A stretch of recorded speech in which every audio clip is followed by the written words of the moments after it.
Good evening, ladies and gentlemen, and welcome to Cambridge Junction. For those of you who I haven't met, I'm Daniel Brine, I'm the director here, and it's always nice to welcome everybody to Cambridge Junction. At Cambridge Junction we have a programme across the arts, popular culture and creative learning, and we talk about ourselves as a place where art meets life. And this idea of art and the everyday and being part of people's lives makes sense to me that we should engage in the politics of our city and how those politics can engage in our cultural lives. And that's what we're here tonight to consider. Our guests this evening are John Hayward from the Conservatives, Julian Huppert from the Liberal Democrats, Stuart Tuckwood from the Greens, and Daniel Zeichner from the Labour Party.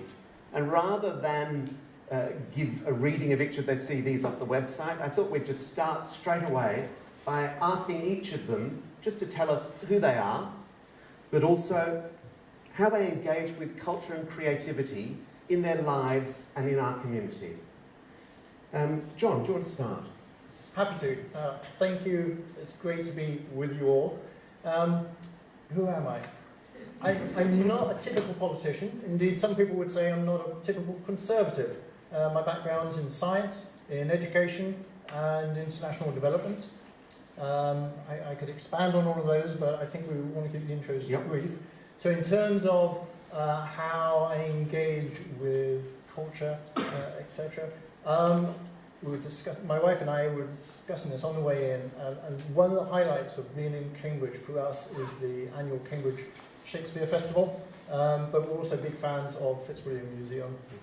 So we've got a couple of teenage children and like to partake of the many great museums around the city, but Fitzwilliam's our favourite. Okay, indeed, a wealth of museums in Cambridge. Thank you very much. Julian. I'm Julian Huppert. I was the Member of Parliament here for 5 years, having grown up here in Cambridge, went to school here, lived here, worked here. But I want to start actually with an apology. I normally have a policy of not going on all male panels. And unfortunately, unless one of us decides to make some quite radical changes, we may be having quite a few of those. We don't have a UKIP candidate. It's possible they'll save the gender balance, but I'm not certain of that. We have a question about diversity and difference. Oh, right, okay. Well, we have such a diverse panel to start with. In terms of arts and culture, I mean, I'm interested in all sorts of things. I mean, that's probably what I was just saying. The last thing I was in here to see was The Vanishing Man, so I don't know which of us will volunteer for that role. But I did more music when I was younger. I was I'm still slightly bitter. I was told by an art teacher that I was rubbish at art when I was little, and that took me a while to realise that actually you can be creative even without necessarily having brilliant skills. But I did a lot of music, mostly percussion, performed in various places doing all sorts of wonderful and silly things, sort of Dadaist piece in Kettle's Yard, all sorts of weird and wonderful things like that. And I have a taste which vary from good classical stuff to very weird things. I'm a regular folk festival attendee and very much an enjoyer of that. Thank you. And Stuart. Yep, thank you. Good evening, everyone. I'm Stuart Tuckwood. I'm the Green Party candidate to be MP for Cambridge. I am an NHS charge nurse. I work at Addenbrooke's. I've been here in Cambridge for the last 3 years, living and working. Unfortunately, my long shifts at the hospital mean that, as I cracked this joke earlier, but the only culture I get to see a lot of times is what's grown in a test tube. But I do enjoy getting out and about as much as I can. I like going out and seeing live music. I think the most recent gig I saw was the Specials at the Corn Exchange, but I do enjoy getting down to see things at the Portland Arms as often as I can as well. Personally, unfortunately, I'm not very musical. I'm terrible at picking up and trying to play an instrument. I have dabbled with the ukulele a little bit, but I do enjoy creative writing, poetry, that kind of things as well, but don't worry, I'm not going to break any out tonight. Thank you. And finally, Daniel. Daniel Zeichner, the Labour Party candidate for the election, and had the huge privilege of being the MP for Cambridge for the last 2 years. And I say right at the outset to anyone who supported me last time, thank you so much. It is a fantastic job, and despite difficult times, I've enjoyed every minute of it. And I thought it was going to be for 5 years, so I'm just hoping a little bit more. But in terms of art and creativity, one of the things I love about Cambridge is the live music scene.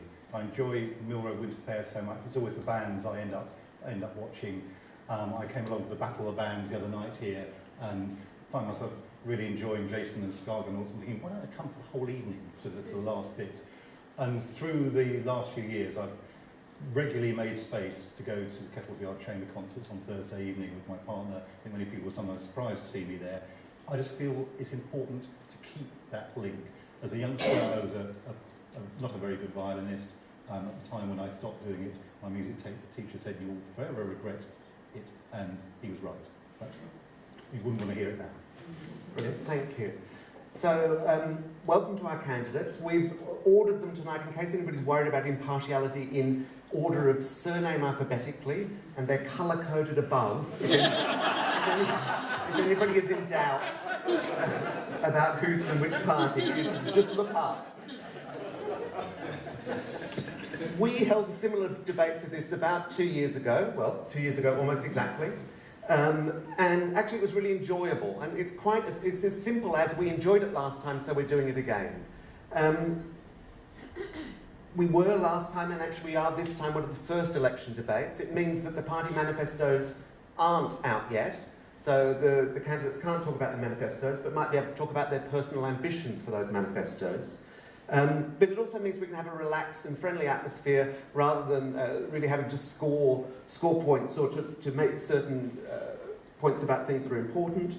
The structure that we're going to have is that I'm going to ask questions for about 45 minutes and then open up to the floor for 45 minutes. So if you have a question in mind, just keep it in your mind and we will come to you in a bit. And we'll finish off with drinks in the foyer, which everybody's welcome to. And we'll buy the candidates a drink, and hopefully they'll stick around and talk to us and in a more informal way in the foyer. And that's always fun because you can really get up close and personal. I enjoy that. I think the candidates do as well. You should never have to buy a Scots and a drink. I'll be here all night. Well, then, you're welcome. I'm sure the public would enjoy it. The focus of tonight's discussion is Cambridge, the arts, culture, and the creative and cultural industries. So just to define the creative and cultural industries, which the government's creative industries mapping document in 2001 defined it as those industries which have their origin in individual creativity, skill and talent, which have potential for wealth and job creation through the generation and exploitation of intellectual property.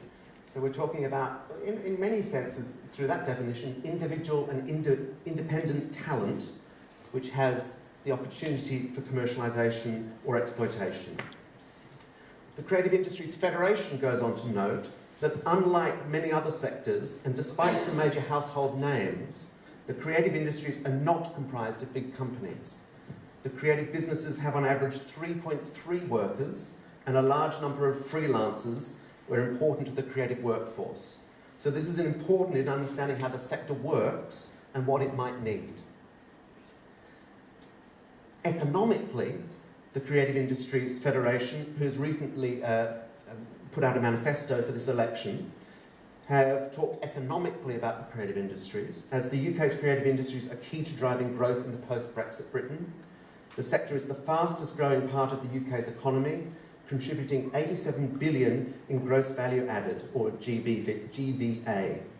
It returns 4 times the GVA of the automotive industry, 6 times that of the life sciences, and nearly 10 times that of aerospace. Between 2011 and 2015, it created 3 times more jobs in the British economy than the economy as a whole. And the UK is the 3rd largest exporter of cultural goods and services in the world, behind China and the USA. So we have individuals, a sense of business, economic importance and significance. We of course also have the social benefit of the arts. Arts Council England's mission is great art and culture for everyone. And I think anybody working in the arts really understands and believes in providing cultural activity for all. And of course we're in Cambridge, so why is this debate particularly important in Cambridge? Well, clearly we have strong creative and cultural industries in Cambridge, and we also have a strong network of arts infrastructure and are home to a number of Arts Council England national clients who are known as national portfolio organisations. So this is just a bit of the environment that we're going to talk about today. I'd like to thank, just really briefly, some partners who help us distribute the word about this event. And I think it's one of the nice things about Cambridge is that it's very well networked and that you can get words out there. So I'd like to thank the Cambridge Arts and Cultural Leader Organisations, CAN Creatives, Cambridge Wireless and Collusion as some of the people who've got the words out. Also, in terms of local media, we have Cambridge 105 here today who are doing a show on this, but we also have live blogging, I hope, from Josh Thomas. Is he in the audience? Oh, we've got a live blogging from Josh Thomas from Cambridge News. Okay, Cambridge politics. We know that Cambridge is a tight seat. I suspect everybody knows that from last time. 599 votes was the difference between the successful Labour candidate and the Lib Dems in the last election. So we know it's tight in the seat. But we also know that we have a Labour-controlled city council. We also know that recently the Conservatives were elected as the mayor for Cambridgeshire and Peterborough. But we also know that we have a strong Remain vote in the city. 74% of the city voted for Remain. So this, I think, is providing an interesting mix as we enter the election and some of the context. So that's it from me. So now I'm going to start asking the questions to the candidates. Julian, how and why do you think creativity and creative activities matter to society? What is it that's important? I think there's a huge amount. I mean, I was thinking when you were talking earlier on about the financial benefits, that's all true, but that's actually sort of not the point. I think there is a much wider purpose to society and purpose to existence than measures like GDP and GVA. And to me, one of the most important things about how people feel about their own lives. This is something, those of you who were here 2 years ago know I said the same things 2 years ago. I've tried to be consistent. What is it that actually matters to people in life? And when you turn it all into just money, you miss a huge amount of what actually makes people happy. If you don't have much money, money is crucially important. It makes a big difference to have somewhere to live, be able to get food, all those things. Which is why we did things like lifting poorly paid people up out of income tax, living wage, all that sort of thing. Really, really important. But above a certain point, there's lots of studies that show that the things that make a difference to how people report their lives isn't about having more money. I mean, yes, everybody would like more money than less money, but it's about other factors. It's about whether you like where you live, whether you have friends, whether you have hobbies, and whether you get engaged with arts and cultural activities. That's the point. There is so much more to the point of life than just the GDP things. Yep. And we're going to see society continue to change. I was working in my day job until recently on the future of work. As we have more automation, what's going to happen? Probably there will be less labour. So what will people do with their lives? And actually, if the answer isn't arts and culture and broader things like that, what is it? There's only a certain amount of daytime TV you can actually watch. Sorry, I'm being very unfair. That's also arts and culture, but some of it. So to me, it's absolutely important. So because I start off with the idea that the purpose of what society should be doing is to empower people to achieve things that they want to do with their lives, and the way to measure that is how happy people are about their lives, this is absolutely crucial, well above and beyond any sort of financial figure. So the Creative Industries Federation, given the tenor at the moment, a right to talk about the pure economic gain, but that really is just an argument for the fact that this is fundamental to what it means to be a human. Okay, quality of life. Yeah. Okay. Stuart, do you want to add, or? Yeah, I'd like to add some things. I very much agree with Julian that life's not just about financial gain and about the things that you can measure in terms of economics. When I was preparing for this, I was looking back at some famous political speeches, and one that was given by Jimmy Reid, the famous Glasgow trade unionist at the university I attended, where he said something quite significant. He said, "The rat race is for rats. We are not rats, we're human beings." And I think the spirit of what he was saying was that our lives should be about so much more than just what can be measured by your income and just by your wealth as well. And so, for me, culture is about all the things you've talked about. It's about creative industries, about innovative kind of new dynamic culture, those kind of things, what that adds to people. But it's also about culture that comes from the bottom up as well, also about the culture that we produce in our communities and in our lives. And one of the things I really wanted to talk about tonight was how great all the things that go on in Cambridge are, but how we also need the space for people in their communities to come together, to form groups, to have organisations that allow them to give definition to their lives and to take part in things that add all that value that Julian talked about that isn't just things to do with their financial income as well. Okay, Daniel. I'd agree, much has already been said, but I suppose I'd add a slightly different dimension, which is who gets access to this. Because I think there's plenty of evidence to show that people from poorer parts of the country, poorer parts of our city, don't have the same access. And as a Labour politician, that really bothers me, because I think it actually makes a huge difference, exactly as has already been said, to the quality of people's lives. But actually, as the Federation show, it actually lifts people's attainment and achievement as well. So there's a virtuous circle here, and I wouldn't underestimate the economic points, because as you know, Daniel, running a centre like this can't be done on goodwill. Money does matter too. And I do think the squeeze that's being put on, and I think the squeeze in the educational curriculum around things like the EBAC, means that we've been going in the wrong direction on these issues. So I think there's quite a big debate to be had. And the final point I'd make is, I think the change we saw when our national museums and galleries were made free for people to access, I know quite hard for some people in the sector sometimes, but the change that made for so many people that they could actually have access, I think has been quite transformative. And it's really important we keep that. Okay, great. And John, do you want to say something about that? Yeah, I mean, as someone with a career in international development, of course I'm going to agree with the points about human flourishing. However, I'm going to disagree with the 87 billion not being relevant. That 87 billion isn't just a number, a financial figure on the back of someone's envelope. That figure represents almost 6% of all jobs. So that's more than 1 in 20 people. I suspect the proportion in this room, because of the nature of this debate, is even higher than that. But certainly countrywide, that's 1 in 20, more than 1 in 20, whose jobs depend on this sector. And not just depend on it, are contributing to the well-being, the human flourishing of all the rest of us who are able to partake of that. And the government believes in that. Theresa May and the Conservatives believe in that. And that's why we've committed, over the last 12 months, for instance, we've had 2,500 people who have benefited from the Film Skills Fund bursaries. People who are able to develop skills in the creative industries.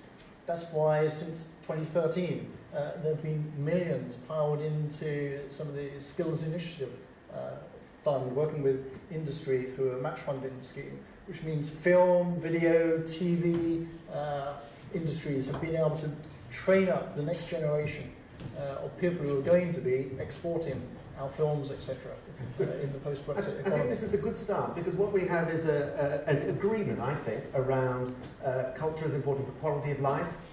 Economic benefits are clearly part of that, but also about creating identity and equality in the community. So this is a really good starting point for our discussions. I'm going to move the sort of second question to what is probably the elephant in the room, or is not so much an elephant, but Brexit is on everybody's mind, and people will be wondering how Brexit will impact their lives. And it would be nice to focus on Brexit and the creative and cultural industries. What do you think that we can do to get the best for Cambridge? Stuart, do you want to start on that one? Certainly. There's obviously a lot of unknowns with Brexit still. A lot is going to depend on the negotiations that happen over the next couple of years, and also to do with what our government prioritises in those negotiations. I think it's very, very important that we stand up for free movement of people within the European Union. That's obviously a hugely popular thing in Cambridge. I'm sure many people here in the room have benefited from living, studying, working in Europe, and many people here will have benefited from people coming from Europe to do all those things here with us as well. How it specifically relates to the creative industries will be up for negotiation. Obviously, it will be more difficult for the industries to operate if there's restrictive immigration controls, if it's more difficult for people to travel here. But I think looking at it very, very narrowly doesn't do the whole issue justice. It's going to be something I'm going to say repeatedly over the next month. I believe freedom of movement is a really good thing, not just economically, but for us culturally and societally as well. And I want to protect that. It's going to be very important that the government sticks up for that over the next couple of years, because, as I say, it's unknown exactly what's going to happen and how it will affect these industries. But if government does prioritise protecting that free movement of people, then I'm certain that it will benefit the creative industries and our society in the longer run. Okay. Daniel. I think that I am a long way from accepting that we are going to be leaving the European Union. I voted against the triggering of Article 50 on every single occasion, and I will continue to do so. Now, I fully accept that at the moment it looks as if we're on that path, but I think Article 50 is reversible. I think that as the true costs become apparent, many people will begin to ask themselves, is this really what we want to do? And I think we should be fighting. I totally agree on the freedom of movement point. It's particularly crucial for Cambridge. And let me give you one particular example around the creative industries. We haven't talked so far about the video gaming industry, which I think is actually a fascinating example of where tech and creativity meets. And there's some very good examples in this city, and of course there are some good projects that you're involved in. But what I hear from the video gaming industry is that if we lose the freedom of movement, then we will really, really be a threat, because we rely on people moving around, coming and going, and a further element is the free movement of data. In fact, not perhaps something which people have really heard about or talked about much, but I've done a lot of work on this in Parliament, a real problem.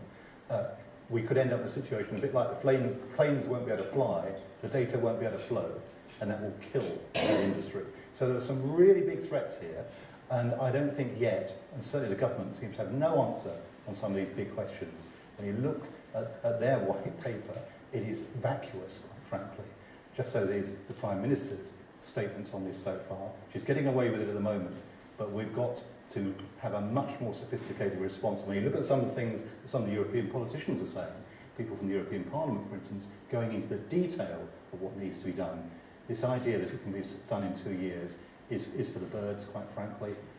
We've got to keep on fighting it, and my view is never give up.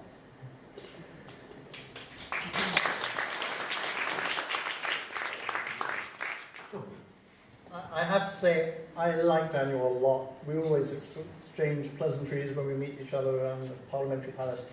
But I'm very disappointed to hear that response. Article 50 has been triggered. The government said before the vote, which we all wrapped our consciences over, that whatever we voted on, the government would implement. They invoked Article 50. We are leaving the EU. The question now is not fighting old battles. The question is, how do we get the best deal for Cambridge, for the country, and for Europe? I'm pro-European. I help train European politicians, and I know they struggled with the same issue, particularly some of the ones from Eastern Europe that I work with, really struggled as to what they wanted us as a country to do last June in terms of what would be in the best interests of their country. But as I say, I don't think this is about looking back on old battles and fighting. We've got 27 people on the continent. We've seen in the past week some of the fights we really need to be having. Some of the hard Brexiters on the European continent who would put a stop to the freedom of movement on which our creative industries do depend. Our export industries do depend. And the bottom line in this election is who is going to be able to, which party is going to be able to deliver the strong economy, the stable leadership, crucially, the 74% of us here in Cambridge who are Remainers, how is our voice going to be heard in a government that's saying, oh, we're just going to go along and try and get the best deal? How's our 74% voice going to be heard?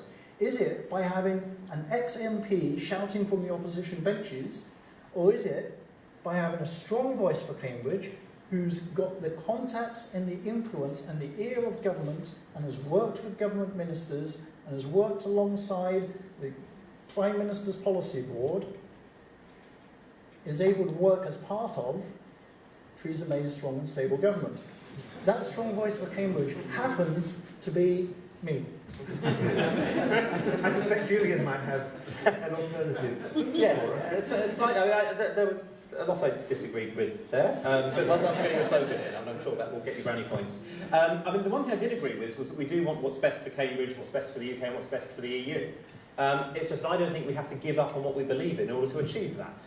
I am still passionately pro-European. I'm proud to live in Europe. I'm proud to be a European citizen. I want all of that to continue. There is no reason why we have to give it up. Article 50 is reversible.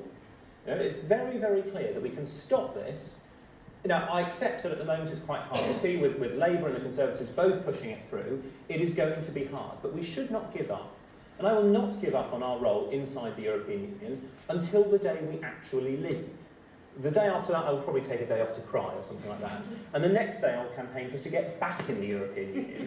Because the future for this country has to be working with other people. Shutting ourselves off, isolating ourselves, cannot be the right thing to a world which is becoming ever more international. I realise you think we are best off giving up and trying to get what we can. I will keep pushing. I also think that you can make a case for Cambridge, even if you can't win that case.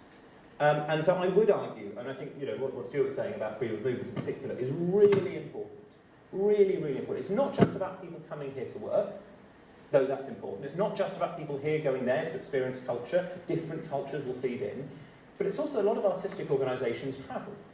We've already seen orchestras and other groups unable to go from Germany to France to the UK because of some visa problem, because some cellist happens to be a Russian, or whatever it might be. It is already expensive, already reducing what we can do. Just think how much worse it will be if every time a group from here wants to go and perform in Paris, everybody has to apply for some sort of visa. It'll be an utter nightmare. There are also financial reasons. We currently benefit from quite a lot of the arts funding there is via the EU. We get more out than we put in. Will that be replaced? We have no idea. So I will keep fighting. We should never have had this referendum in the first place. I would never have voted for it. I did everything I could to stop it. It was divisive and damaging, but I'm not going to give up on it now. Can I come back into this just very quickly, Daniel, as well? Sure. I have this very strong feeling that I'm going to be hearing this quite a lot over the coming month. So I'd like to say it straight away that strong and stable leadership isn't very good for anyone if that strong and stable leadership is leading you over a cliff. Yeah. And also, and the problem with what you're going to argue over the next month, as I imagine, is that Theresa May has asked for this election. She's asked for the people's opinion, and if the people here in this room and the people in Cambridge want to stay in the European Union, then they're fully entitled to send representatives to Parliament to fight to stay in the European Union. If that's what people want, then that's what people can vote for on June the 8th. So let's think about the future, Brexit part of it, but also Cambridge is an extraordinary place to live because of the dynamism within a city that's growing and shifting and changing. Obviously, we know the population is increasing, businesses are coming in, the city physically is getting bigger, everything's getting bigger. What role can the arts and the creative industries have in this growth? Daniel, do you want to start us on this one? I think really important, because one of the things I've been saying in the 2 years I've been in Parliament is, firstly, never assume that future success is taken for granted. And we've got to make sure that Cambridge goes on being a place that people want to come to. Now, at the moment, people seem to assume that's a given. But if the things that people want in life, as we were talking about earlier, aren't here, that will cease to be part of the attraction. I look at some of the new housing developments, and frankly, there isn't enough for people. You look actually at parts of the city, it's not great. So I think it's actually really important. At the moment, sometimes I hear businesses saying to me, we've had investors come to look, the chief executives spent 45 minutes getting from London to Cambridge, and then an hour trying to get from Cambridge Station to anywhere else in Cambridge. And they say, whoa, we don't want to come here if it's like this. So we've got to get the transport and the housing system sorted out. People also find if they can't get their kids into the schools, that's a problem. But the extra bit is actually the quality of life once you're here. So I think the creative sector for Cambridge is part of that big offer that's going to keep us being one of the key global cities. Because if Brexit happens, then I think we're going to be at a serious disadvantage. And we're already hearing of people who are choosing not to come here, people, very talented people who are leaving. So this offer's got to be better and better. And I think we are a part of that. You're a part of it. And John, growth in Cambridge, what is the role of the creative and cultural industries in the arts? I'm going to pick up on a point that Daniel made, because he is right. The infrastructure is inhibiting the potential that creative industry is already contributing but could do more. And let's be honest, for 25 years we've had Labour and Lib Dem administrations in this city, and for the 25 plus years I've been around in Cambridge, it seems to get worse and worse every year. And I know umpteen people who just say they don't even bother coming into Cambridge anymore because it's so bad. And we've got to reverse that trend, and I'm extremely thankful we therefore do have a Conservative representative for this city at last in the new mayor of people to vote in Cambridgeshire.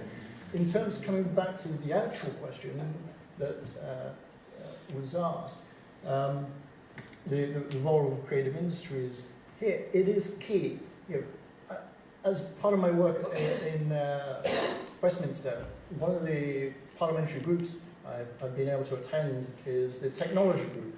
And for the technology group, one of the big things of the future is the Internet of Things and smart cities. And there are a number of elements to that. Cambridge does really well in terms of learning and knowledge. Everyone knows Cambridge for all that it contributes in those fields. But creative is one of the other elements where we do have a lot going on, but our reputation doesn't necessarily extend in a global way that our reputation for learning and knowledge does. And there's no reason that shouldn't be the case. So I would love to see more done in terms of particularly encouraging the next generation. And again, because we do have a Conservative government at the moment, we have been able to demonstrate our commitment to the creative industries. One of the things I love, for instance, because I've got two teenage children, is the way we've been able to work with the British film industry to set up over 10,000 active film clubs in schools, which is just helping to nurture the next generation and show them. In Cambridge, you know? I don't know how many of those are in Cambridge. We do have a lot of excellent schools in Cambridge, though, so I would imagine a good handful, Cool. but only a proportionate. Okay, cool. Julian, do you want to take us looking at the future, creative and cultural industries, or you might want to bounce off the smart city comment? Yeah. About how we might use data to enhance the nature of our city. There's a lot of things. I mean, I just can't quite resist the point. You know, John said, you know, we've had Lib Dem and then Labour councils here, but actually, transport is the county council, and that's been Tory run for 20 years. Schools are the county council. That's been Tory run for 20 years. So I realise it's now a couple of weeks late to say that we could have had a change, but you know, but if you think that hasn't been done well, it is the Tory County Council that has been responsible for that for 20 years. So as Huppert trying to get things in, the new Cambridge North Station, which I fought for ages for, is going to happen, and hopefully that will mean that when the CEOs come in, they won't have as far to travel. But we desperately need that sort of infrastructure, because otherwise Cambridge, it's not really that people won't want to come here, it's they can't afford to get here, and they can't get around once they get here. And that's what could kill Cambridge off. But let me talk more positively about the actual question, controversially. And you asked me to talk about smart cities, so I might say a bit about that as well. Community matters. You know, Stuart was right when he talked about that. What is it that makes people want to do things? People work some of the time, but most people don't work all of the time. What is it that binds communities together? And there are some areas of Cambridge where we do have facilities, and you know, it almost doesn't matter what that facility is that brings people together. It can be a good pub, it can be an arts thing, you know, all sorts of things. There are areas around Cambridge, some of the surrounding areas, new builds, where there's almost nothing, where there is just a sparsity. You know, if you look in areas like King's Hedges and Arbury, there's very, very little. You know, that's not right. That's not fair for the people who are there. We need to have more. Should we look at better community facilities, arts facilities? We were talking about this a bit earlier, small enough things so they can be sustained. I take the point about the costs. Arts and cultural activities have a huge role in bringing communities together, providing somewhere for people to meet each other, to do things. You know, amateur dramatics have a sort of bit of a joke name, but actually if it just means that everybody knows who they all are, that is hugely positive. On smart cities, I mean, I think there is some really interesting stuff. Some of you all know I'm a big technophile and a bit geeky on some of these things. Was doing a lot of work actually on Internet of Things and how we can use that to change a city. Using data well to try and work out what's actually going on in a city can be incredibly beneficial. Make the area much more interesting, help people to get around, help people enjoy their space, but also to interact. And there is real scope for doing some very, very creative things, some very artistic things, by using the data, by using the observations that there are. And I hope that Cambridge can really lead the way in terms of doing all of that. There are a few places that are probably ahead of us. There's I forget the name of the city in South Korea that's really pushed ahead with this. I was reading something about it recently, I've forgotten the name anyway. But Cambridge should be able to lead with that. But I think the point also that, I can't remember who made it now, might have been you, in fact, a lot of people don't know about what's going on here in Cambridge. Cambridge actually can be deeply arrogant in some ways, but also has a habit of not letting people know about what we're doing in other ways. You know, on the technology side, ARM, massive company. Most people had no idea about how big it was. You know, last year there were more ARM chips shipped than there are human arms in the world. You know, it's amazing. Most people didn't know that. To the extent that, you know, Philip Hammond said that it being sold to the Japanese meant that to achieve its global potential, it could achieve global potential. I think it's 97% of the mobile market. How much more global does it need to be? But the same is true about the creative things. We're not actually very good about letting other people know what we have. Stuart, do you want on the final response to this Final question? question, sure. Cambridge is obviously a place that's growing. It's going to continue to grow in years to come. And I think Daniel and Julian have talked about how important it is that it remains a good place for people to live. I think that cultural, creative industries can play a really important role in that, helping people imagine the kind of place, the kind of city that they want to live in years to come. The danger is that with rapid growth, with housing developments going up everywhere, is that it rapidly becomes a place people don't actually want to live in. recently the Cambridge Green Party did some work around imagining what a city could look like in 2030, 2040, at the time when we have to have low emissions, when we have to be zero carbon as a city if we're going to meet our international targets on climate change. And it was a really powerful thing to do, and a number of other local environmental organisations are doing similar things, and I think there's a role for creative organisations to play in that kind of process as well. And what we really don't want is Cambridge to rapidly become a city like London, for example, where rapidly people in creative industries, people in music, art, performance, can't afford to live in the city. And many of the trendiest, the coolest parts of London are now places that are dominated by foreign investment in property, where people can't actually afford to buy houses and live locally. And it's also going to be very important that we retain the sense of community in all the different areas of Cambridge as we grow. John's painted a very rosy picture so far of what the Conservative government's done in terms of funding, but the reality is that we've lost something like 8,000 paid staff in libraries around the country over the last 6 years. 350 libraries have closed. The central library in the city had to look at privatising one of its floors just to find revenue to keep itself going. We need to make sure that these places like the communities in Cambridge keep those things in the community, like libraries and like the creative industries, that make it a good place to live for people as well. But crucially, people also need to be able to afford to live here, so we need to deal with the cost of living as well. Absolutely. I know Simon, who is up there operating the lights tonight, wanted to let you all know that he has trouble, and in fact many of our staff have trouble in Cambridge in affording to live here. We're working in the arts where salaries are relatively low, and the majority of our staff don't live in Cambridge. I'm not able to vote for this election for you, because I live in the village outside of Cambridge because it's cheaper, and that's the case for a lot of our staff. So this issue of affordability in Cambridge is a super big one, definitely for our sector, because we're not able to live close to work, which is something which is truly frustrating. Can we talk more a little bit about inequality? One of the things that the creative and cultural industries has a particularly patchy track record on is supporting diversity and difference within the workplace.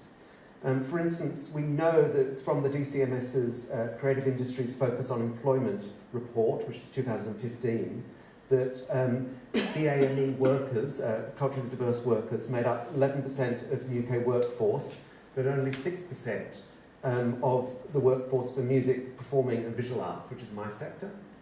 But we also know that women make up only a third of the workforce in the IT, software and computer services. So we have some clearly significant challenges in terms of equality and diversity and difference within our sector. What can you and your party do to address this issue of diversity and equality in the creative and cultural industries? John, can you talk us through what you and the Conservatives are doing? Certainly can. I can look at our track record. So I mentioned earlier, I think over 1,800 people young people have benefited from some of the funding projects that we've done, and those were specifically targeted at underrepresented groups, so some of the equality issues you mentioned, as well as regional initiatives, so looking at some of the underrepresented regions. So that's something that we've shown, we're committed to, and that's something we want to do more of. I think it's great, probably most of us have heard, I think it was news today, Emma Thompson receiving the first Gender Neutral Best Actor award. I think that is progress. That's obviously something that's not government initiated, that's coming from the industry. And there's got to be both. It's not going to be solved simply by government intervening. It has to come from within the industry as well. I think there's really good signs of what is going on in both those areas. Okay. Julian, do you agree with good signs of what's going on? I haven't seen the figures for a long time. We're seeing, in general, more equality across society, but I'm not sure I would put that down to recent government intervention. And there's clearly lots of problems. I think there's problems, as you've highlighted, around gender balance, the ethnicity balance. I think there's also, and it's not true in all areas, I haven't seen the data in all areas, but family wealth still predisposes in some areas of the arts and cultural communities, and that's a big problem. Some of that is particularly things, I think acting was one of the ones that was highlighted by a report a couple of years ago, I assume it's still the same now, where because so much of the training is done in central London, and because it is so expensive now to be in central London, in order to be able to do the courses, to start off as an early stage actor earning almost nothing, you either have to have very wealthy parents who will just support you through it, or they have to live in central London themselves, in which case you can just stay there. That means there's a huge chunk of people who are excluded. Now, part of that is about having more training elsewhere, but part of it is also about making sure there are those facilities where people can get by, because otherwise it becomes an incredibly risky thing. And taking a career, you said earlier that arts are, and cultural activities are generally poorly paid. Unfortunately, that is largely true. It makes it a very risky thing to do. So family wealth is a big factor there. I don't know all of the causes. I think some of it is role models, that there is the idea that we do separate, a good actor versus a good actress. We're making some progress, but why has it taken this long? You look at ethnicity in actors, you look at the pay differential. Male stars in films are paid significantly more than female stars in film in most cases. We know across society there's a big gender pay gap, a big ethnicity pay gap, which we absolutely have to try to close down and get rid of. Okay. Stuart, how do you think the Greens could address inequality, Yeah. especially in the creative and cultural industries? So obviously there is the issue of inequality between ethnicity, genders as well, but one that I think you didn't mention specifically at the start is the difference in wealth inequality, and how that affects people progressing into these kind of industries. I think everyone will recognise that it's becoming increasingly difficult for people to find secure employment in things like the creative industries, and indeed in many different areas of the economy. One of the things that's particularly frustrating for us is the rise of internships, people being asked essentially to do work unpaid for long periods of time to try and get themselves the experience that they need to get ahead and get a job in the creative industries or in journalism, for example. We're quite clear that if you're working for longer than 4 weeks, definitely any longer than 4 weeks, you should be considered as an paid employee and you should be given a wage to support yourself. Quite frankly, too many people from poorer backgrounds won't be able to access these jobs if they have to support themselves for a long period of time in an unpaid I should say that internship. in the Arts Council has been particularly vocal around this and has supported only paid internships for a long time. It hasn't necessarily had an impact yet. So I think we need to be careful about what's happening in different industries. And because I agree, of course, unpaid internships are a problem, but they're not necessarily a problem in the arts, for instance. Okay, yeah. And I think we're going to come on to the topic of education, but it's definitely an issue that there needs to be funding and it needs to be focused in deprived areas and in areas where potentially there are more people from minorities who are possibly from poorer backgrounds. There needs to be a focus on making sure that they've got the same access to things such as music lessons, to drama, to arts courses as well. My stepmother's a teacher in a very deprived school, and she's a home economics teacher, and she said that in recent years this government's narrow focus on the curriculum, the pushing of things like Latin, science, engineering at the expense of trying to help young people get qualifications in things like what she teaches in home economics or in drama and arts, has really made it very difficult for them to engage young people and get them staying in school and interested in things like that. And I think it's very important that we recognise that and make sure that there's opportunities to stay there for people in all the different communities so that they can, from a young age, feel the culture's for them and not just for other groups of people as well. Okay. And Daniel, do you want to respond to this? Yeah, very quickly. I think it's symptomatic of wider problems in society, and what depresses me is I think things have actually gone backwards in the last few years. You look at the controversies around some of the Oscars, you look at some of the issues around this sort of new batch of aristocratic white men who seem to be dominating our television screens. I think it's part of, I'm afraid, what happened after 2010 with Osborne, Cameron, that whole lot. It's the tops running the country, and it's almost the same thing through some of the reasons. And you can ask yourself why that is. Of course, it's partly because you look at the way the private schools work, where people are drawn from. We have a hugely unequal system in this country. And that's why we need a really, really big change, in my view. And that's, I think, why this election could be quite interesting, because it's the first time for a long time, really big change is on offer. And that's fundamental structural change to our society, which could make a big difference. Because otherwise, we're just going to go on having this argument, this debate about how you tinker around the edges. But final, very practical point, the way to tackle this is always to expose it at every level. That's why things like the Equality Act from 2010 was so important, never properly implemented. But if you keep on exposing it, then actually it shows it's unacceptable and you can begin to get change. Okay, thank you. Yes, Stuart, education. So I'll start with Julian. But this is another of those issues that won't go away. We asked this very, very similar question at the last hustings that we did. I'm going to ask it again. I think at the time of the last hustings, the Warwick report had come out. And the Warwick report 2015 was basically saying that children's opportunity to engage in arts in schools was notably decreasing, and it had notably decreased over the preceding 5 years. So significant decline in arts in schools. The question is, and it was then, 2 years ago, still is the question, what can be done to ensure creativity is part of every child's education? I think it's a really good question. I'll probably give you the same answer I gave a couple of years ago. That's fine, maybe for the audience. Creativity is really essential. And again, it comes down, I was talking about earlier about what is the purpose of life. What is the point of education? And actually, I think Michael Gove and others were completely wrong to think it was about how you do on tests. Now, that is an incredibly limited view. I'm a scientist, and I think it's great that people learn more about science, but actually, it's not how you measure it at the age of 16, which tells you whether people get it. So good education is measured, to me, by how happy is somebody with their life when they're 50. That's what an education is about. It's about setting somebody up for that. And that includes things like resilience, dealing with the world as it is, sex relationships education, all these things that help you to live your life so that it will be that you can be what you want to be and you'll be able to do it. And creativity is absolutely a key part of that. I would see a much larger role for creativity in schools, not just well-defined set lessons. These aren't opposed. I mean, science is a fundamentally creative subject. It isn't if it's taught badly, but when taught properly, it's a fundamentally creative, enjoyable thing to do. There's an idea in the manifesto from the Creative Industries Federation which I really like, for example, which would be to say that schools cannot be rated as outstanding unless they teach a creative subject. Now, actually, I think it's a really nice idea because schools are given too often the wrong agendas. They're told, this is what you have to do, this is the thing that counts, don't do the things which you know will be better for the pupils. And actually putting some levers in, so there's a real incentive to get on there. I've been involved with campaigning particularly on music here in Cambridgeshire for a very, very long time. Some of you may know the Cambridgeshire Instrumental Music Agency. I used to be very involved with that, the Cambridge Youth Orchestra. We campaigned 20 years ago, I guess it was, for more money for music in schools. That was a big focus. We've kept that fight going for a very, very long time. One of the challenges schools in Cambridgeshire have is that we are still very badly funded.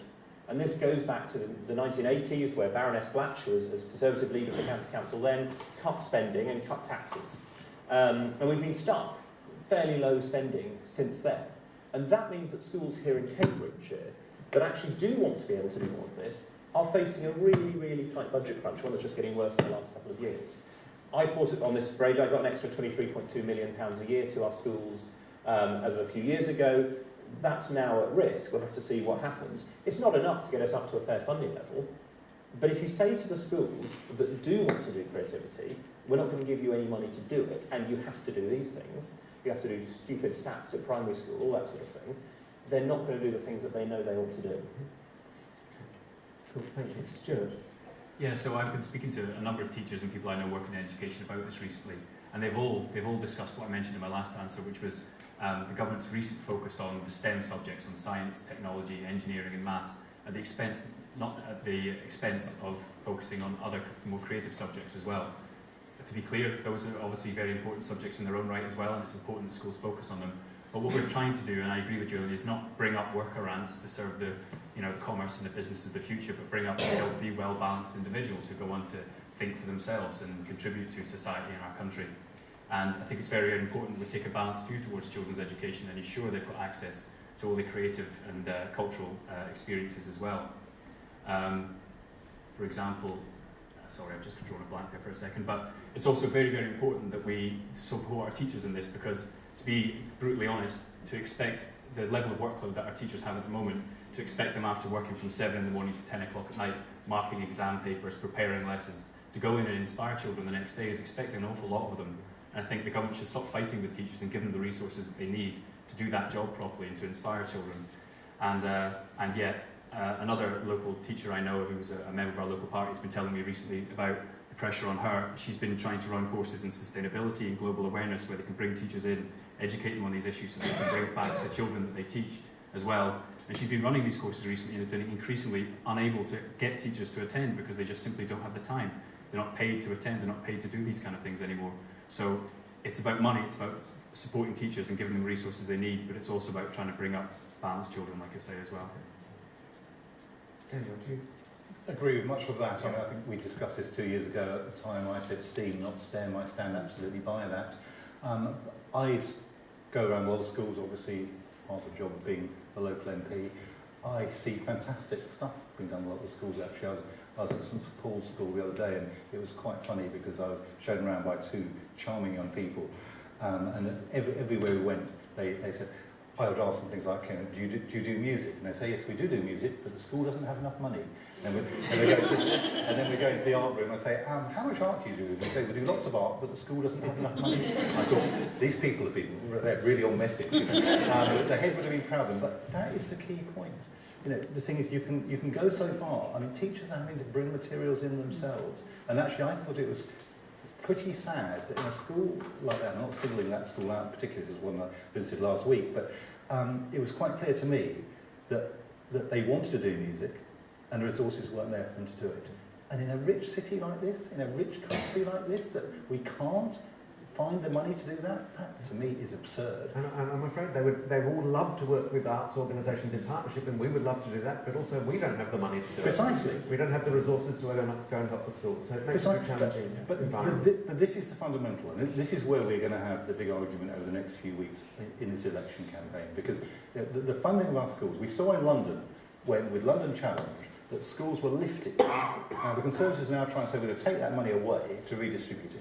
Now, that is not the answer to this, to take money away from successful schools. What we need to do is lift the level of resource in a county like this to the level that's actually required. It is absolutely ridiculous to say we cannot do that. We can do that, but it will mean shifting resources. Just yesterday we saw, didn't we, the Sunday Times rich list, the two richest people in this country having more money than we spend on education and health in a year. That is a staggering statistic. There is money in this country, it should be in our schools. Well, the final word about education. I want to pick up on 2 points that have been made, one slightly in the last question, inequality and funding. But first, I'm a Conservative, so I celebrate the fact that people like Adele, the nouveau riche, they're not toffs, they're people who have succeeded in the creative industries. Now, my mother was a teacher, my sister's a teacher, I've taught a lot overseas, I've helped promote education overseas. So I believe in education. What the Conservatives are doing is not taking away, as Daniel said. The MPs across all parties for many years have said the funding formula is wrong and we need to come up with something better. The government has put out proposals for discussion and that discussion is currently going on. Cambridgeshire thankfully benefits from that, and hopefully whenever the final form comes through, Cambridgeshire will continue to benefit. There are a lot of losers.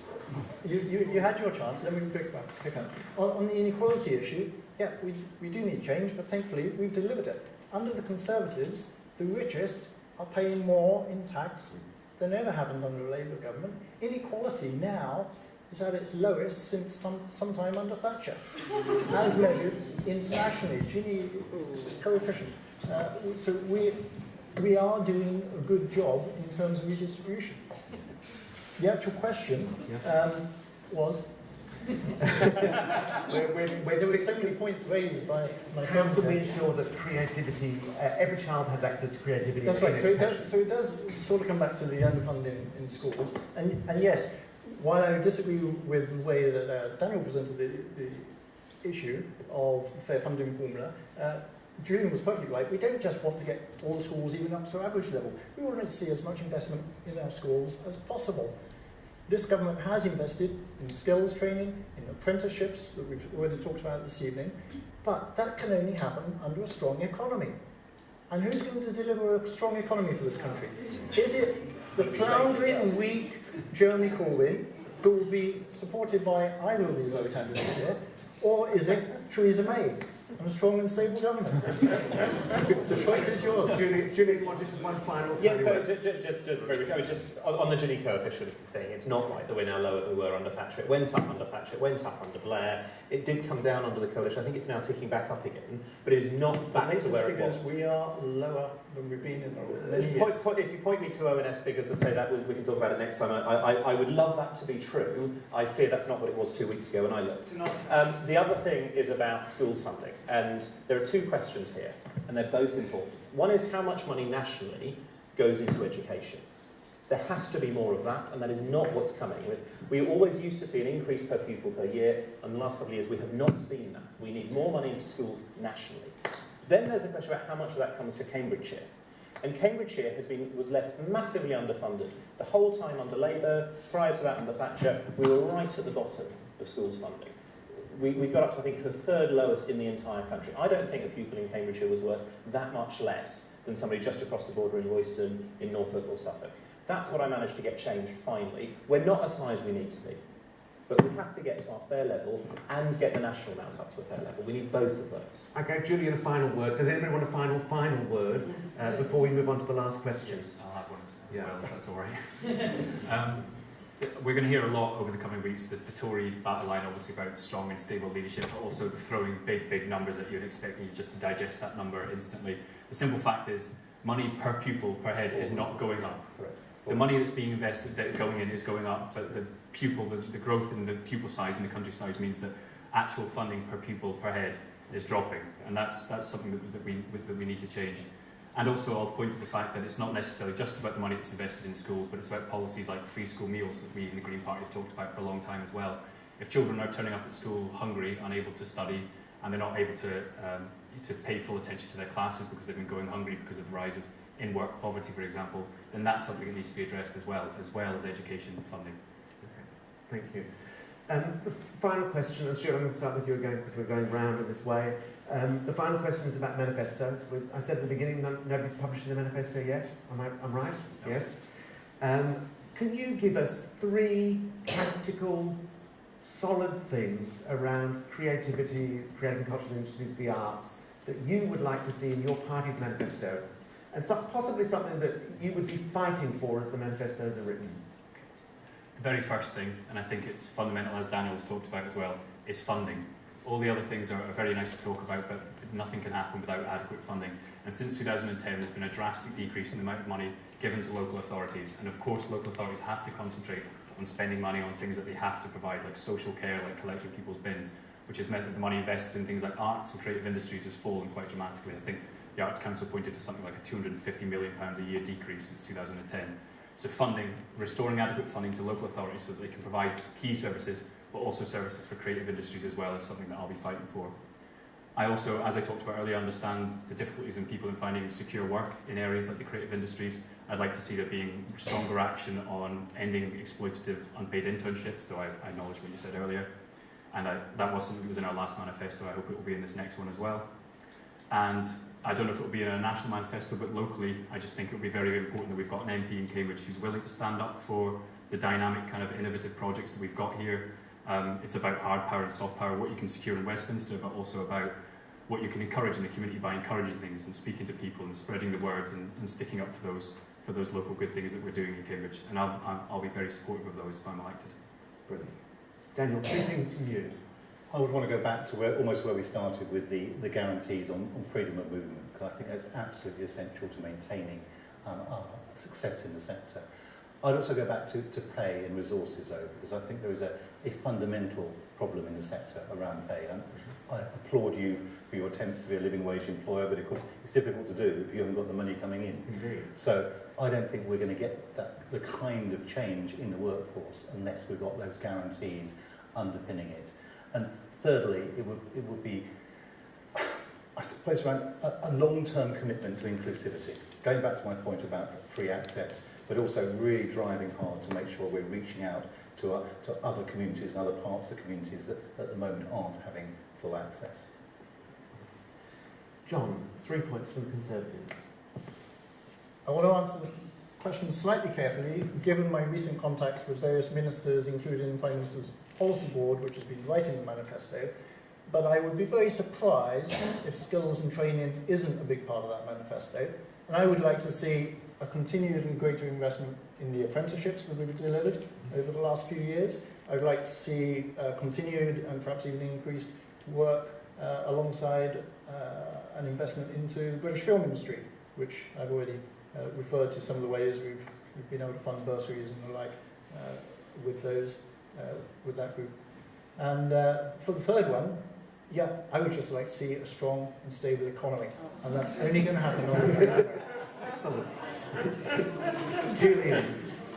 creativity. So you're right here, Daniel serves the pupils, so they're so on message. They said it every time. Is there a baldrick line? No, we did not see that. I did not see that speckled pigeon.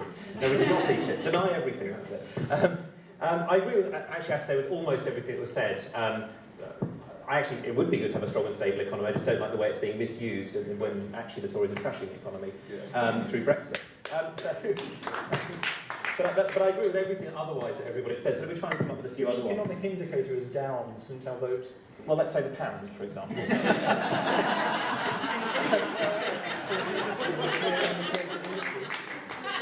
We will have this argument over the rest of the month. I think the fact that it costs more to buy food so you get less of it, which hits people with less money more, is a problem. But let's move on, or else we'll do this for the whole night. We have an EU hustings, if you'd like to come tomorrow, where this may come up again. We'll just pick up on a few things. And I have a sort of cheat sheet that I got from HQ this time. I didn't write this year's manifesto, I did the one 2 years ago. But one is about arts and creative subjects in schools. It's something which I really hope that will actually make it in. There's also some really interesting ideas, and actually pretty much all the stuff in the Creative Industries Federation, with creative enterprise zones to really foster people able to work together. It's a really nice idea that they've come up with and would work. If you want to read more about that, we have a thing called The Power of Creativity. If you want to read the whole lot, search for The Power of Creativity, Lib Dems. Apparently we're not the only people to choose that phrase, and you can read a lot more. The last one, we haven't really talked about it that much, is live music venues. And they have been massively under threat. There was a legal change 2008, was it, that made licensing extremely difficult for live music. Something which some of my colleagues fought very hard to get changed back. And actually keeping live music venues, not just the big things, the tiny little back room of a pub, front room of a pub, you know all the places, Flying Pig, places like that, able to keep going and just let people perform, making sure that can continue would be something I'd like to see us do. Okay, good. Thank you. Sorry? A lot of live venues are in pubs. Yeah, absolutely. Pub culture dying for the last 6 years, and it's not really being supported at all by the government. Well, I can talk about pub campaigning that I've done many times before, and But this is the moment we want to move to the floor. This is perfect. Our stewards are going to hand around microphones. Could you please use the microphone just so that we can hear you? Does anybody, are you guys okay for water and everything? Yeah. Would anybody like to ask a question? Yes, the man on the right here. Can we please try and keep the questions focused as much as possible on creative and cultural industries and the arts in the nature of the debate? So give us warning if you're going to go off-piste. Okay, is that working? No, I'll still shout. I work in a secondary school, and this week we're announcing redundancies. So for you to say about education policy, I can't believe that. The first thing that's going to be hit is support services for disadvantaged children, arts, drama, and so on. So it's unbelievably sort of depressing. There's no question to you, I'm afraid, as a Conservative. My question is to you three guys there. You're all singing from the same hymn sheet. I really respect all three of you. Why don't you go back to your organisations and your party leaders and say, let's join together and stop these guys from destroying our republic.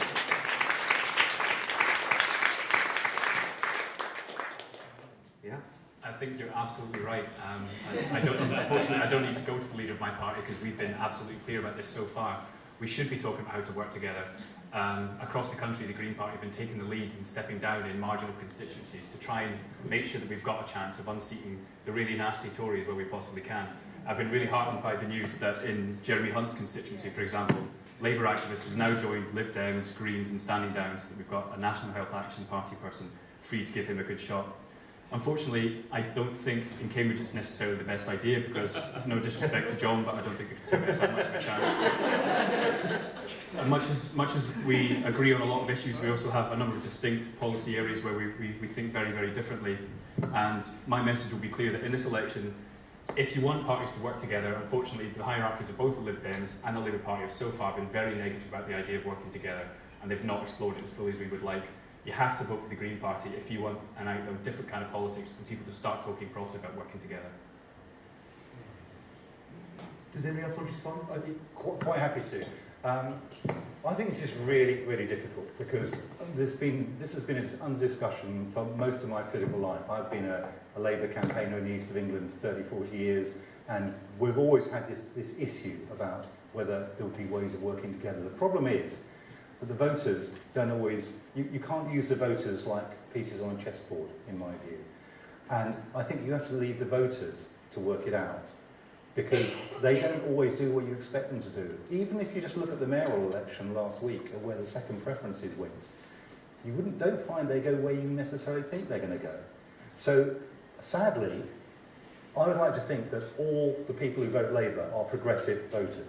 Let me just give you one example, which is not a Labour voter. I remember a door in Scotland Road a few years ago was slammed in my face. It doesn't happen very often in Cambridge, because people in Cambridge are nice. But as the door was being slammed, I heard the person saying, "I hate the effing EU, I'm going to vote Liberal Democrat." And I just make the point that is not, you cannot assume that people who vote for a particular party always share all the views and values of that party. So I don't think it's quite as straightforward as it seems. I think in the end, the truth is that it's going to always in British politics, it's a Conservative government or a Labour government. If you don't want a Conservative government, you know what to do. I find this very frustrating, this tribalism you get. I think, I'm very keen on working with other people. I think it makes a lot of sense. I'm a director of an organisation called the Joseph Rowntree Reform Trust, which has been going for over 100 years. Joseph Rowntree are fruit pastel fake, so we don't have to buy them now because we don't get any money anymore from them. And we've funded quite a lot of efforts to try to do some of this cross-party working. So we've been backing More United and a whole bunch of other organisations, because actually it would be really good to see that sort of collaboration happening. We've also been up, as I called publicly for us to stand down in Brighton Pavilion, tell Caroline, who's a fantastic MP, I've said that many times. She is marvellous. I really enjoyed working with her. I'd love to continue working with her. She has to get re-elected for that to happen, and so do I, but that's another issue. And there are lots of places now where we've been able to work with the Greens in Richmond Park, where the Greens pulled out so we could beat Zach Goldsmith. I think they've done that again now, to help get things table back. There are a number of places where we're able to work together. Labour has absolutely ruled that out, and that is a huge problem. There's been a few occasions on the ground. But if we look at Richmond Park, Labour insisted on fighting, even though they knew that would help Zach Goldsmith to get re-elected. That tribalism, I find, a really, really big problem. Because all the Labour voters, Julian, made that decision for themselves. But indeed, Labour did get fewer votes than their members. That is true. Exactly. But leave it to people to decide themselves. But nonetheless, there was that risk. If you look around Cambridgeshire in these last elections, if you look at seats where it was a Lib Dem Tory marginal, but Labour stood, which wasn't, this doesn't apply to every single seat, outside the city, there were enough seats there that if Labour hadn't stood, almost certainly we would not have a Conservative majority on the county council. We did look at working together on some of those things, and Labour made it clear they weren't interested in it. You can't do deals with people who won't do a deal. I hope we can get there. What would be even better would be to have a fair voting system, so you can actually say, this is my favourite, this is my second favourite, this is my third favourite, this is my least favourite. We did try that. John, although the question wasn't directed at you, you probably want to talk about coalitions and... Well, no, I want to pick up on 3 points, but first, I'll apologise if anyone thinks it was a planted question, because what we've established is that Lib Dems and the Greens in Cambridge would work with Labour, would prop up a weak Jeremy Corbyn's coalition of chaos, which would be a terrible thing for the economy of this country. Daniel is the one who's right. You've got a choice. It's Labour or it's Conservative. It's Jeremy Corbyn or it's Theresa May. Who do you trust? And Stuart, I'm afraid, unlike Daniel, possibly, Stuart is correct. This seat has been a three-horse race for the last 25 years. Prior to my arriving in Cambridge as a student, 9 out of 10 years, the previous, well, basically since it went from a two-member seat to a one-member seat, it'd been a Conservative-held seat. For the last 25 years, I accept that's different. The last time it was a Conservative seat was under a female Prime Minister. We've got another one now. That's a good one. We haven't heard from women enough tonight. We'll take a question over here. Thank you. I'm Pat Marsh, and Daniel mentioned video games as part of the creative industry, and Julian mentioned ARM. In the 1970s, I introduced in a company, joint Japanese company, Space Invaders, and from that company we paid a young graduate Herman Hauser £20,000 to develop a printed circuit board, and with that £20,000 he developed Acorn, and from there ARM. And I became chairman of the British Amusement Catering Trades Association, which is the gaming, video and casino industry, and I voted leave, as did almost every company in that industry, because we had such awful conditions from the EU and the regulations that we could not survive. I've owned companies employing thousands of people. I'm a fellow of a college here and a school governor, and I would ask John what would his message be to all of us who support the Conservative government and who are subject to such vitriol and such denial from other politicians here. What would your advice be to someone like me? Do I still continue to have support for the Conservatives? I would say come back home, vote Conservative. As I say, for the last 25 years, I know a lot of Conservatives in Cambridge have felt they have to vote tactically Labour and Lib Dem. I love one particular experience I had of knocking on one door and the person said, oh no, I'm going to vote Lib Dem to keep Labour out. And then I went to the neighbour who said, I'm going to vote Labour to keep Lib Dem out. Even though they would both love to vote Conservative, I would say this is the year. Come back to Theresa May, and she will have sufficient. Vote with us. Get your friends to vote with us. Get your businesses to vote with us, because then she can have sufficiently strong a mandate. We saw yesterday the strong mandate that the new French president has. We need to send our Prime Minister back into those negotiations with a strong mandate, and then we'll get the flexible immigration that we want, as well as the controlled immigration that believes. Okay, I want to keep moving, but if you quick, because I want to just very briefly, you're of course welcome to your view. According to the Creative Industries Federation, 96% of their members support remaining in the EU.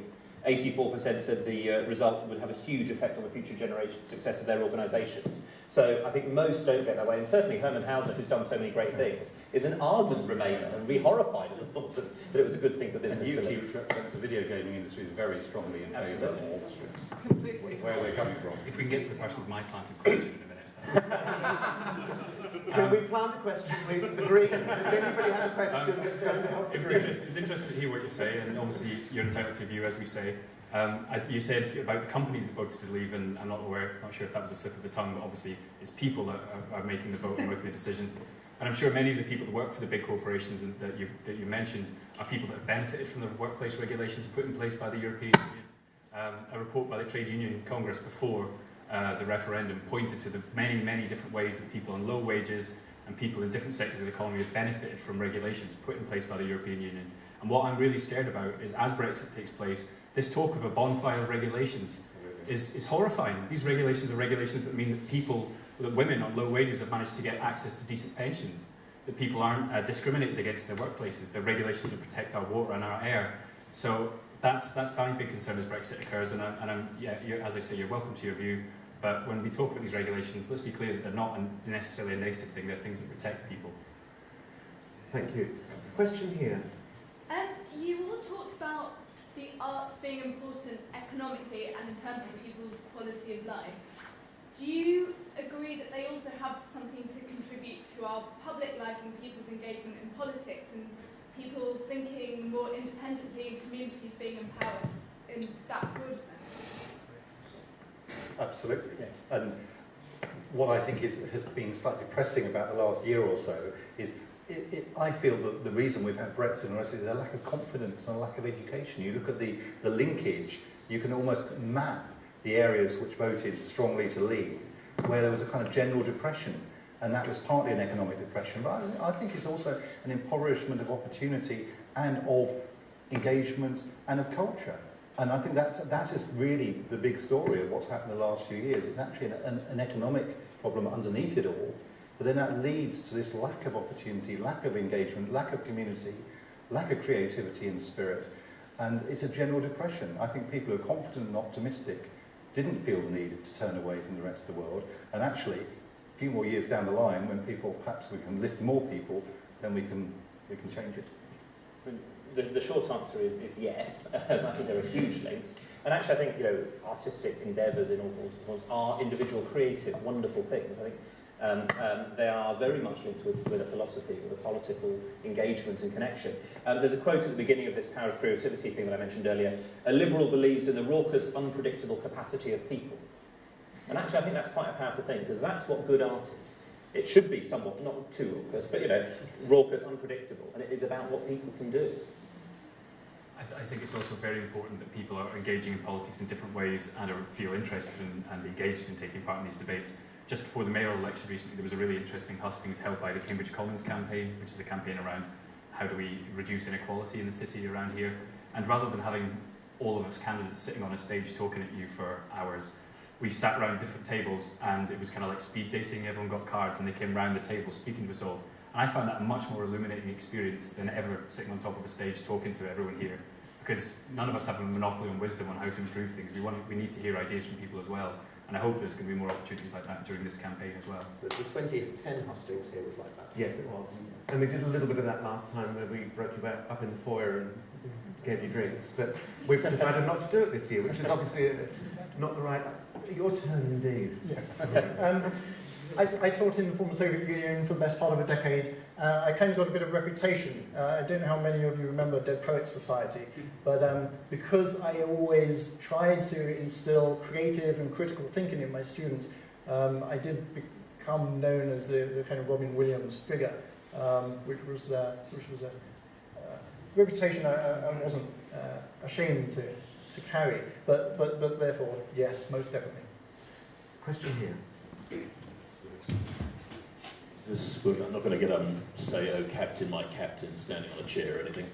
I want to go back to something that Daniel Zeichner said at the beginning about access to information goods, cultural goods. You mentioned being able to get into museums through state subsidy. In the case of information goods, that is copyrighted works and copyrighted information, the copyright laws that we've been required to have in the UK as a result of our participation in the EU allow the rights holders, the holders of those copyrights, to extract all the possible surplus value of consumers. That is to say, everyone gets it, and everyone gets it at a different price, and all of the money that anyone is willing to pay on cultural goods can be captured by the rights holders through price discrimination, the way they do with airline tickets and so on. This is because of the Copyright Directive 2001, which prevents people from circumventing copyright protection mechanisms, even if they're doing it to help the police tackle child pornography.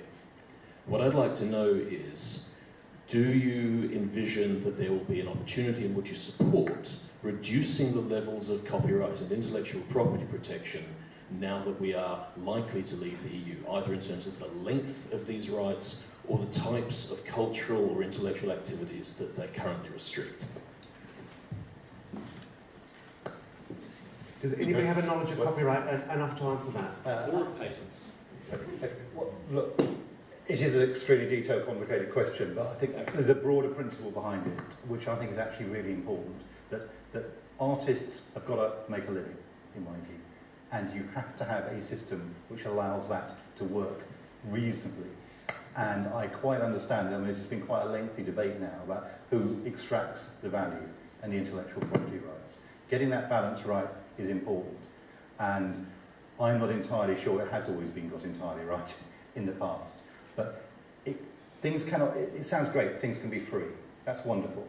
But people have got to be able to make a living too. And that's where I stand, both as a Labour politician and as a trade unionist, because people who are working in the industry can't be doing it for nothing. I mean, this is an issue we've talked about before, and I was quite involved in my time in Parliament. I'll try to do the sort of summary version. Which is, yes, obviously people have to be able to make money from things that they create if that's what they're trying to do. If that doesn't happen at all, then there are things which cannot happen. But we can push for much more about open access. There are lots of cases now of bands, for example, who produce their music free of copyright and say, but come and hear our gig. And they've chosen a different way to make money, and they do much better in terms of getting their music out there because it is free. There's some really interesting models like that. There is definitely a problem that copyright law does protect things often for far too long. It works very much in the interest of the very, very large companies, not in the interest of the artists who are actually producing at the time. You know, it's very much about protecting Mickey Mouse, so that Mickey Mouse is always protected. You know, Disney does not need more ways of making money, and they are not the most generous people at giving the money for people who do the actual work to start with. So we could make huge changes. We've fought, as you know, to allow things like satire to be protected and a whole lot of other things. I'm sure there are tweaks, but actually, I know you and I disagree completely about Brexit and much else. I think we are the worry that I would have is we'll go more like the American model, which in many ways is worse for both the people who actually produce creative things and worse for consumers. The US model is not one I want to see us go down. Copyright legislation much more liberal than Greece. John, Stuart, I don't have a huge knowledge of copyright and patent law. I'd be happy to hear your opinions on it after. But I more or less agree with the idea of necessarily balancing the interests of producers. No, you'd like to respond? Yeah, I think there's another bigger issue, which is there isn't going to be a bonfire of regulations.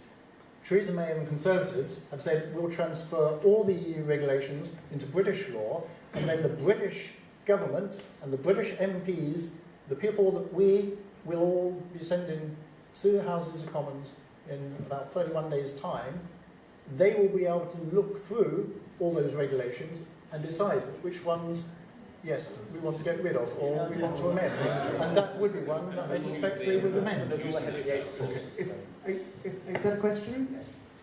I'm just about to graduate from Cambridge School of Art, and a lot of my friends would love to stay in Cambridge because it's great for creativity, but it's so expensive, and a lot of them are going back to where they used to live. What can you offer for people in the creative industry who want to live here but find it far too expensive? Because it's not a very stable job to go into in creative industries. It can be quite up and down. So what can you offer people who want to live here? But I think everybody wants to say something to this. Daniel, do you want to start? I think, are you talking about housing or employment here? Housing mostly. What can you... Housing, first of all, I'm delighted that the City Council here managed to extract money from the government for 500 new council homes. I think that's really, really important. So I think that's a big plus. But I think what an incoming Labour government do would really crack down on the private rented sector, because there are so many scams going on, there's so many extra fees and charges, and also this endless round of rents being put up every 6 months on renewal is what's been driving it up and up and up. So much tougher regulation on the private rented sector, more affordable new homes, more council homes. I think it's time to actually reinvent council housing and make it a tenure of choice for people, which it hasn't been for a long time. So I think it's a really exciting opportunity. Stuart? Yeah, sorry, I didn't catch your name. Hayden. Sorry. I have very much the same problem. I work for the NHS, I work at Addenbrooke's, and I find it a struggle to afford to live in the city as well, and I know it's a problem for many people on lower incomes. Housing is the big issue, and it's going to be a huge issue for Cambridge and how our local politicians want to deal with it after this election. It's about much more than just building houses. Building houses is very, very important, but it's also about protecting the supply of houses and making sure they don't just disappear off. A lot of the new houses that are being built in and around Cambridge are sold to foreign investors almost immediately, and a huge proportion of those houses in London, properties there are being sold off as well. As long as property remains a very lucrative way of speculating and gaining money, it's going to be difficult to keep housing for local people who want to afford a decent place to live. But of course, I'm in favour of building more houses as well, and the Green Party would end the right to buy, whereby people are buying council houses, and then in the long term, a lot of them are being turned over to private landlords, and they're costing a lot more in private rents as well. But I would also like to see a lot more security and protection for people in the creative industries. We've already talked about internships and things, but it's about funding and making sure that there is secure projects for people to work on that give you a decent security over a number of years, rather than going from one gig to another, from one contract to another as well. I agree with a lot of that. I mean, the right to buy and the right to acquire now for housing association properties is hugely damaging. I mean, it was a Thatcherite thing which has just been continued, time after time, where it should have been ended.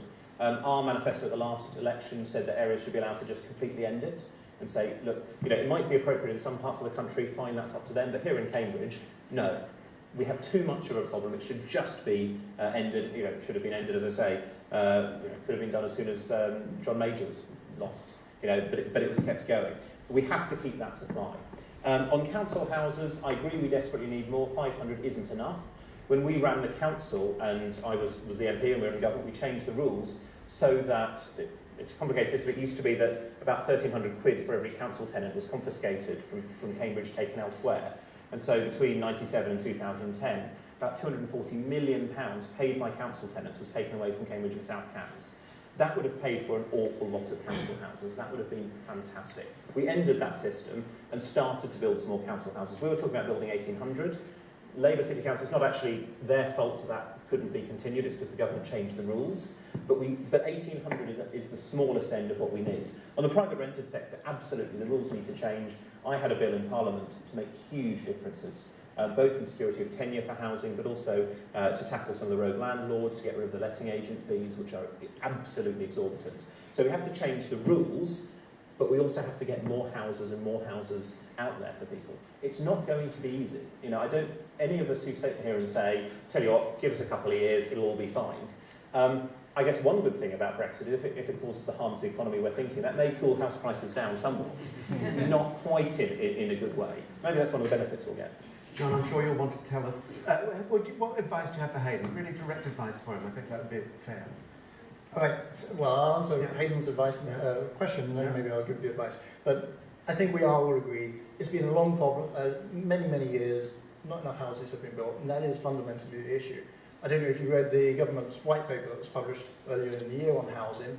I happened to have several meetings with the Secretary of State for Communities, Local Government, Minister for Housing, and they recognise that some of the things like new build being bought up by foreigners, like developers being able to sit on land banks, are issues that need to be addressed. And to look back to your earlier question, maybe that's something I would like to hope to see in the manifesto, measures to address these kind of things. One thing I'm proud of, as a Conservative, is that under Conservative government, we've seen about 2.5 times as many social housing built since 2010 than happened under the 13 years of Labour. Last year saw the biggest increase in the rate of new build of affordable housing, and that's something that's being maintained. Of course, we need to go further, but this is progress, and we're only going to be able to continue that progress if we vote Conservative. So that's my advice, vote Conservative. Let's continue with the strong and stable government that we've seen and be able to continue reducing that deficit. We've reduced Labour's deficit by 2/3. I want to continue that. We're coming very near to the end, and I think it'd be nice to have time for a drink and a chat to the candidates at the end. Can I take one last question? I'm sorry, I'm going to take it from the lady at the back. I'm sorry.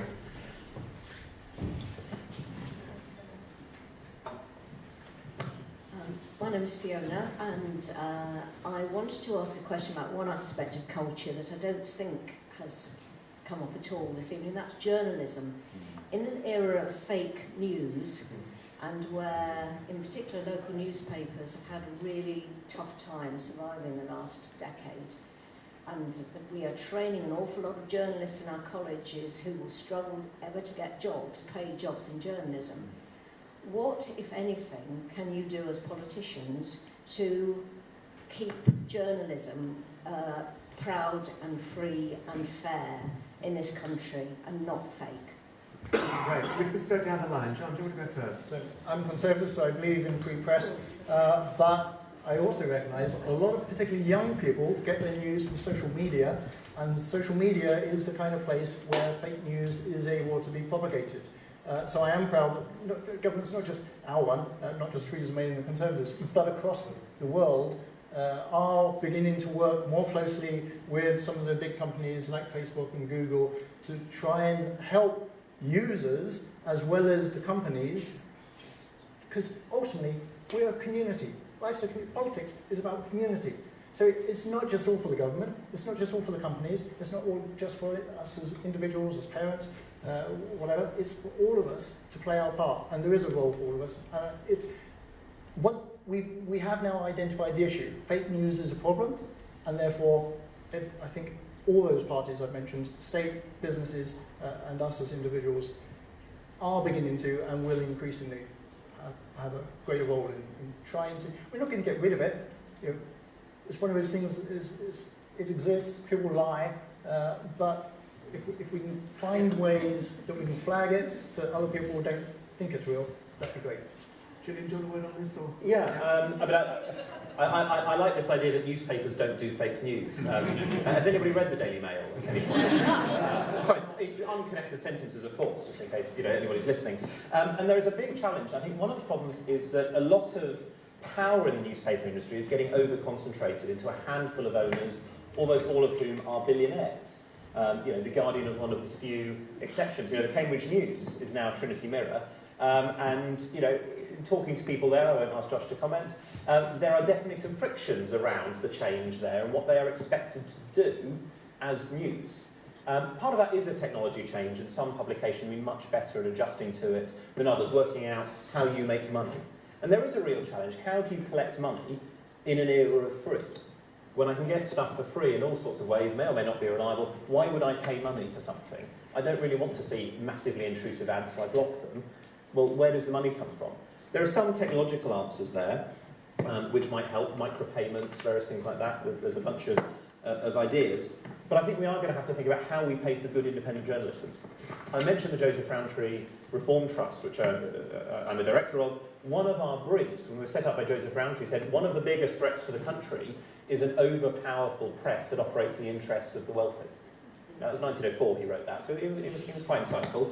And one of our jobs was to try to find a way to push back on that. So we used to own some newspapers. We used to own the New Statesman, I think it was. We owned the Oxford Mail, various others. I'd be really interested in your ideas perhaps afterwards. If you had some millions to spend on fixing journalism, on solving this problem, what would you do? Because we've been trying to find the answer. That's a good drinking discussion. Yeah, thank you for the question. I think it's a very interesting topic, and it's one that I think it would be foolish of any one of us to promise anything too drastic, because these are long-term trends that you've talked about in terms of the funding of print media in the era of social media. How are we going to fund long-term serious journalism? And I think you're right to flag it up because it's a very serious issue. We need to be able to scrutinise government properly to make sure that decisions are made in the public interest, and that's scrutiny at all levels. National government and also local government, and I think the role of local newspapers is increasingly under threat because of their problems with funding. And I think it's very important that we've got people who are able to scrutinise decisions that are made. I'd like to see more media plurality. I'd like to see newspapers and different forms of media owned by different groups and different bodies as well. I think, as Julian's talked about, it's a very, very big problem that so much of the news agenda is driven basically by 3 or 4 individuals. People like Lord Rothermere and Rupert Murdoch drive the news agenda. They've been harping on about Brexit for years, and they've convinced the entire country to vote against what I consider to be their own best interest. And in the longer term, as I've talked about already, I think journalism is one area in particular where it's very, very difficult for young people to make their way in life, because you're expected to gain experience, work unpaid for long periods of time. That's very off-putting to people from poorer backgrounds, and I'd like to see there be more security for people who want to get a future in journalism as well. But again, happy to talk about it after if you've got the solutions. I think in legislative terms, I think media plurality needs to be addressed. I think Leveson needs to be properly implemented to restore trust, because I think there's a difference between newspapers like the Daily Mail who've been peddling fake news since 1924 with the Zenobiot letter, so nothing new there, absolutely. But I think local newspapers are more trusted, and I applaud the Cambridge News for the campaign it's been running on fake news recently. And of course, we also have another Cambridge newspaper at the moment, the Cambridge Independent, so we are to some extent seeing a flourishing, but although I appreciate it's quite a complicated local situation.